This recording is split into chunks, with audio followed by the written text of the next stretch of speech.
Chapter 37. And Jacob dwelt in the land wherein his father was a stranger, in the land of Canaan. These are the generations of Jacob.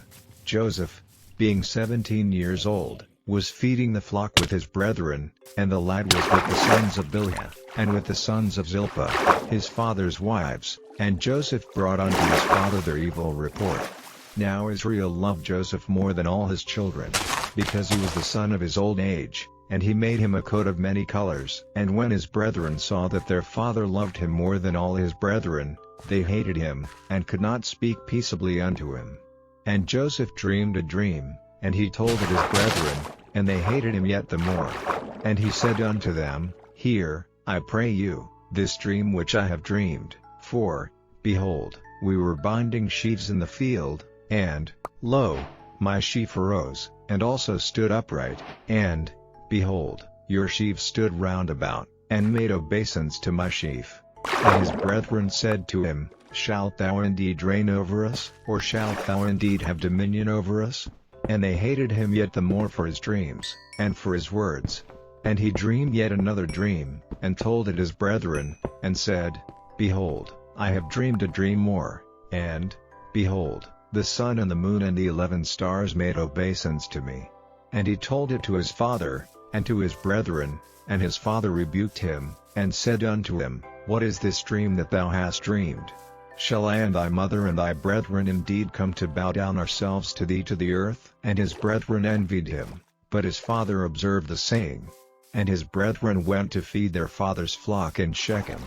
And Israel said unto Joseph, Do not thy brethren feed the flock in Shechem? Come, and I will send thee unto them. And he said to him, Here am I. And he said to him, Go, I pray thee, see whether it be well with thy brethren, and well with the flocks, and bring me word again. So he sent him out of the vale of Hebron, and he came to Shechem.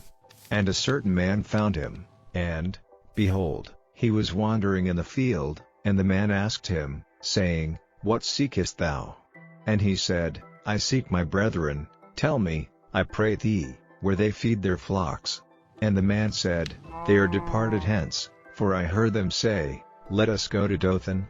And Joseph went after his brethren, and found them in Dothan. And when they saw him afar off, even before he came near unto them, they conspired against him to slay him. And they said one to another, Behold, this dreamer cometh.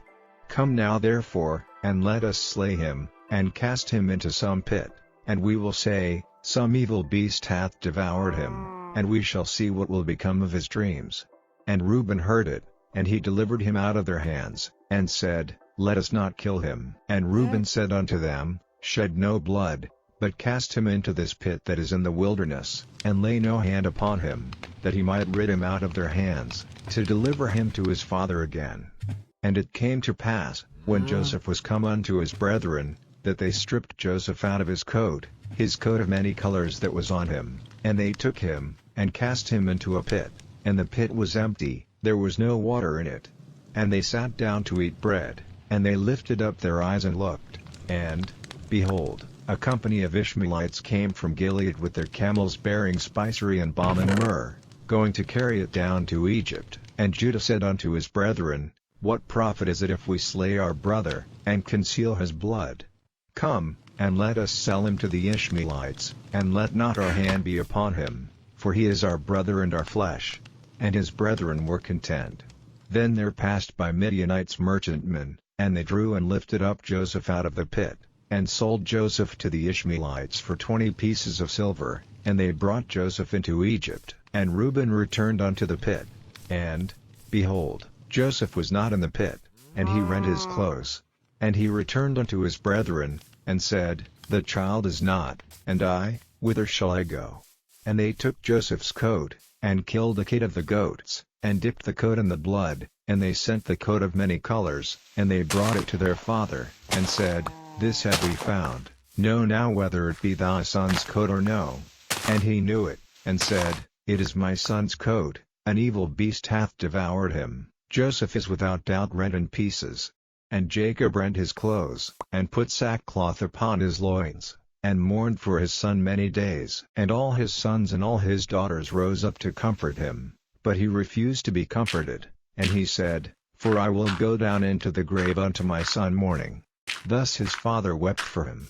And the Midianites sold him into Egypt unto Potiphar, an officer of Pharaoh's, and captain of the guard.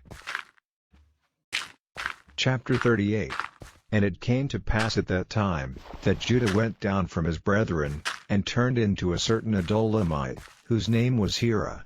And Judah saw there a daughter of a certain Canaanite, whose name was Shua, and he took her, and went in unto her. And she conceived, and bare a son, and he called his name And she conceived again, and bare a son, and she called his name Onan. And she yet again conceived, and bare a son, and called his name Shelah, and he was at Chezib, when she bare him. And Judah took a wife for his firstborn, whose name was Tamar. And Judah's firstborn, was wicked in the sight of the Lord, and the Lord slew him. And Judah said unto Onan, Go in unto thy brother's wife, and marry her, and raise up seed to thy brother. And Onan knew that the seed should not be his, and it came to pass, when he went in unto his brother's wife, that he spilled it on the ground, lest that he should give seed to his brother. And the thing which he did displeased the Lord, wherefore he slew him also. Then said Judah to Tamar his daughter-in-law, Remain a widow at thy father's house, till Shelah my son be grown, for he said, Lest peradventure he die also, as his brethren did. And Tamar went and dwelt in her father's house.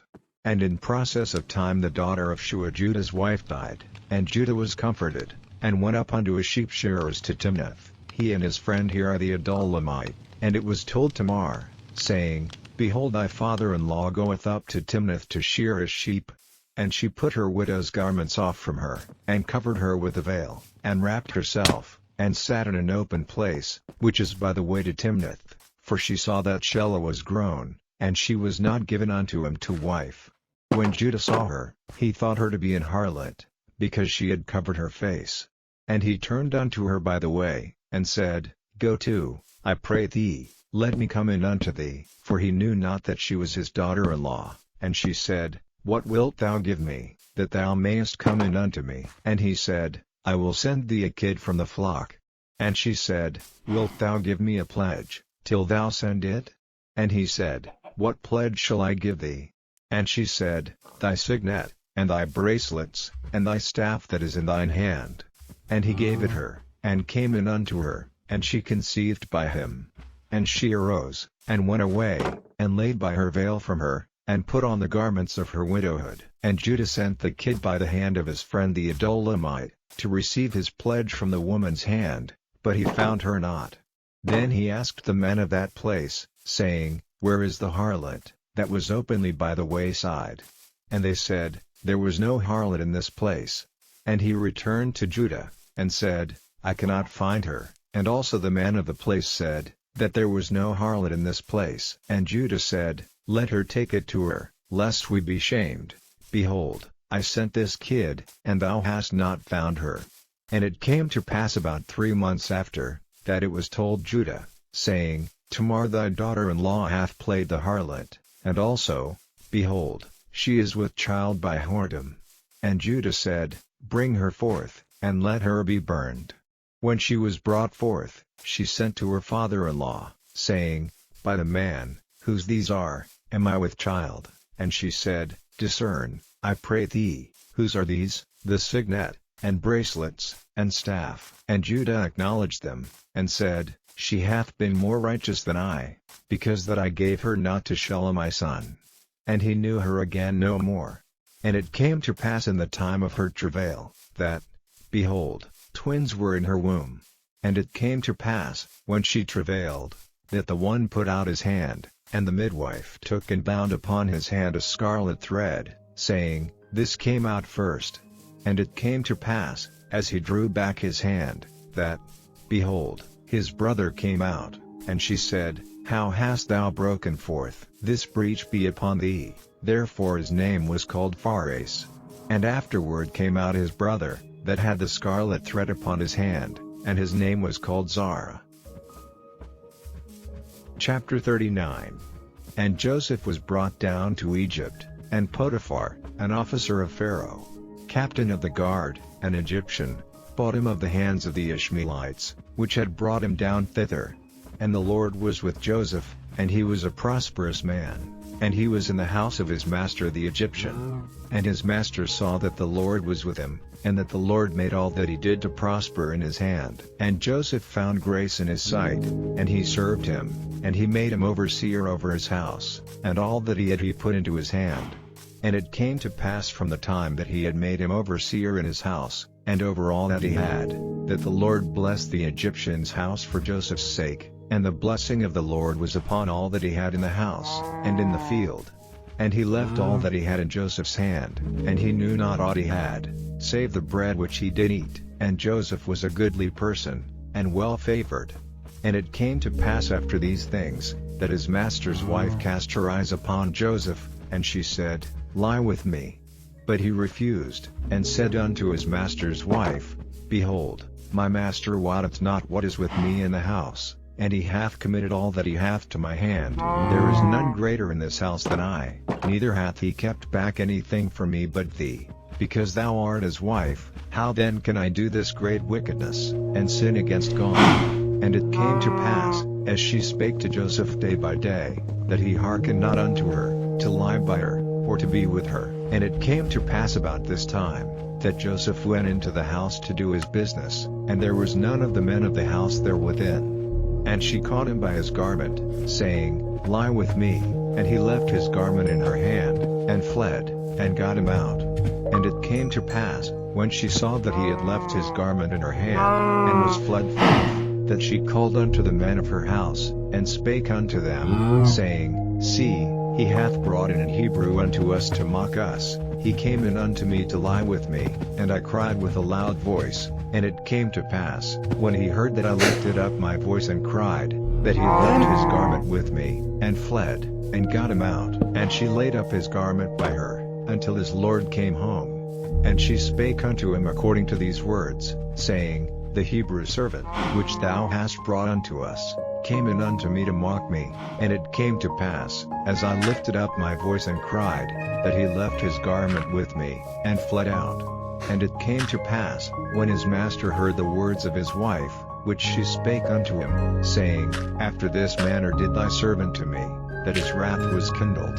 And Joseph's master took him, and put him into the prison, a place where the king's prisoners were bound, and he was there in the prison. But the Lord was with Joseph, and showed him mercy, and gave him favor in the sight of the keeper of the prison.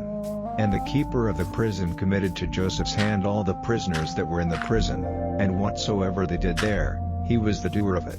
The keeper of the prison looked not to anything that was under his hand, because the Lord was with him, and that which he did, the Lord made it to prosper.